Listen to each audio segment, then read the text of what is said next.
Michelle should be my friend so we Jina wa ho fe na to train me ya me mu na na won say ba said oh ye dey Juma o pai bo o dey equate ma what is ma fa yiti mo ni wetima ne ma me pa. Hi boys and bells, you're welcome back again to my channel. My name is Naya Bali and this is my channel, Yabi's Own. In today's video I'm just going to do a quick reaction opinions video on Date Rush. So if you're interested in seeing what this is all about, then kindly stick and stay and watch till the end of the video. Don't forget to like, comment, share, subscribe as well, and I'll see you soon.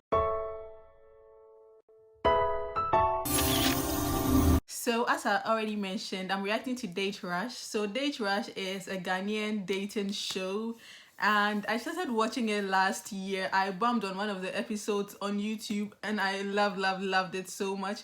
It's a dating program that currently airs on TV3 and also airs simultaneously on Facebook and YouTube as well.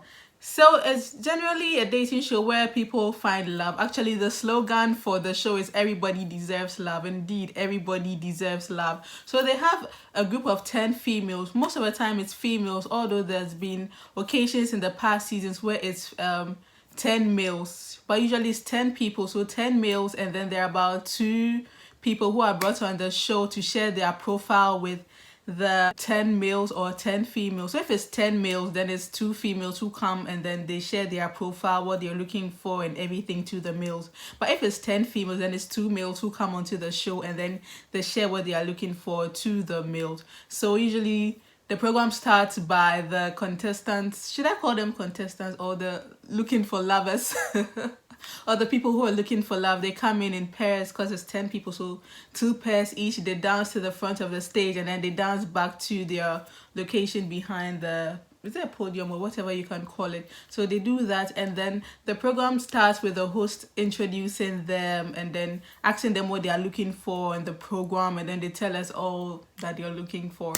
And so in the past it was hosted by Anita and Nikpakpo, and Nikpakpo was quite an interesting personality on the show. You never watch the show without laughing. You never watch the show without laughing. But I think in this season we have Giovanni, and Anita is also still maintained. And I think in the beginning of the show, in the new season, people really were not so used to Giovanni hosting the show. I knew, and I'm aware Nikpakpo was even trending on Twitter at a point where people were calling for him to come back and host the show and all of that. But I know Giovanni is a very funny person because I've been watching I used to follow him a lot when he was in GH1 and also his radio show, and he's a very interesting and he has a very good sense of humor. So I was quite surprised when people were talking against him, especially in the very first season. In the very first episode of season 4, when people were saying all sorts about him, I was really quite surprised. But I've apparently watched the show not as consistently as I watched the previous season when I first discovered it, because at a point it wasn't as interesting as I expected. But I'm kindly going to share my opinion on episode 4 of season 4, and I must say Giovanni's acumen and his sense of humor is really showing up now and all that. So I'm just sharing a bit of my opinions because the last episode was one of the, I don't know why my lipstick keeps sticking up on my teeth and I have to clean it every moment. Like, my teeth are not that large that they have to. Anyway, that's just by the way. So let's just get right into the video, and then I'll share some closing remarks, and then I hope you enjoyed. And one of the reasons why I'm reacting to this episode is that's been one of the most interesting ones I've watched since the season began. Okay, I didn't follow much through because I really wasn't feeling it, but last Sunday's episode was very good. And so this is it, and this is the episode where SARKODIE came on it. So one of the things that threw me off about this new season was that I felt like the girls were trying too hard to be noticed. Now, one thing I noticed is that the girls in this season, in this new season, in the early episodes, Giovanni sort of did not have much control over the girls. Like, they were just talking and saying whatever they want, and not whatever they want per se, but I believe that everybody should be given an opportunity and the host should steer the show. But at a point it was like the host was waiting for the girls to actually let him continue, okay? And some of them were like, at a point I was like, are these girls really coming here for love? Because in the previous seasons you could tell that they really wanted love, but it's like these girls, like, they just came to show up, show off, and then advertise their businesses and whatnot, because some were doing dancing when the people were coming in. Let's leave the people to come in and just dance on their own. But now time of the one girl came to join them to dance in with them, and then at a point some of the girls were also whispering to the men on the stage whilst they were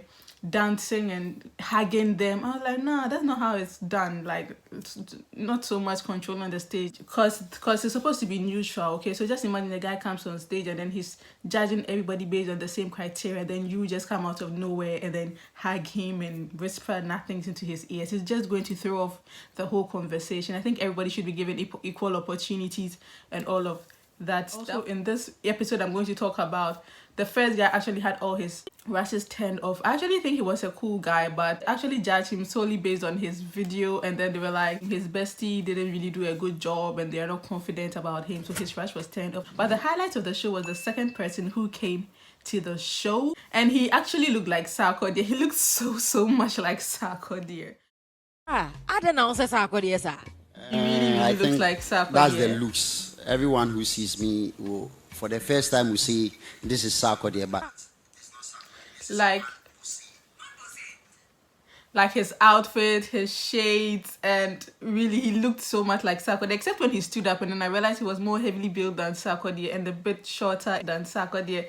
But I think his dressing and everything, and he's very much aware that people know he's SARKODIE, but his name is actually Man Bose. He's a barber and he has other side businesses as well, and he had very good luck with the girls in the first stage of his introduction. The second stage of his introduction, like, so many of the rashes were on, so much that even some girls had to put their rashes off because they were like, they fear competition. But there was quite an interesting turn in how everything finally went. Really, I was so shocked that after the third introduction video, what happened? You're going to see that as well. I was like, and I also think his friend did a very good job with introducing him. His friend spoke at length, like his friend like gingered him. You know, there are some friends when they speak for you, you don't have to do much, and there are some friends when they speak for you, all your rashes, you know, are going to be turned off automatically. But his friend did a very good job.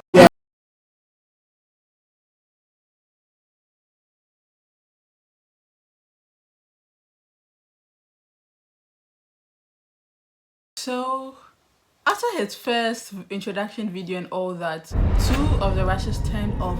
That is, 2 of the ladies tapped out of the competition with him, so was left with 8 rashes on. And even those ladies with the 2 rashes off, they were like, they didn't like competition, that's why they switched it off. But left to them, they would have turned it on. So he wasn't good. He wasn't in the good books. Like 80% of the people liked him. After the second round as well, so the 8 rashes on still remained, like, because for some people after the second, so many go down and more go down, but his remained constant in the first and second. The interesting thing was after his third and final video. Now, interestingly enough, after his third video, 7 rashes went off. It was left with 1, and then another lady brought back her rash on, and then the lady who left her rash on put it off. Like, it was so complicated. Like, why would all of you just go off all of a sudden? Because you guys were saying all good things about him. Even somebody started to rap for him because, you know, they look like SARKODIE. She was just giving him the about him and him and Sima. Michelle should be my friend. So when Jina, one whole friend to train me, yeah, me moon. And I was saying, but he said, oh, you didn't do my opie. What did I equate him? What is my time? I find it money with my rapper. And you see, when you who we put, yes, my.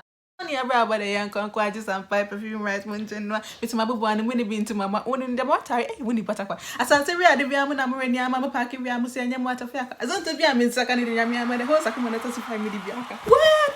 Like, so girls were vibing, rapping for him, telling him all of that, and then you girls put off all your rashes, so much so that even till the end there was so much uncertainties. Like, so we're just left with one person, and that was Rosie. So the thing with this is that you're expected to leave with just one date. Unfortunately, you can't leave with all the people who have their rashes on for you. Okay, so there's a way to eliminate everyone else who is not needed. If there are more than 2 people whose rashes are turned on at the end of the day, the gentleman or the lady, whoever it's like coming to, like, you know, ghost and puts off all the rashes of the people he or she is not interested in, leaving 2 people. Okay, he asks them a question, and then whoever gives the best answer, he takes them out on the date. But in a situation where you have just one rash turned on for you, like all the other 9 people turn their rashes off, you automatically have to go on the date with the person who turned their rash on for you. So that in that case, you don't really have much of a choice. You have to just go with the flow.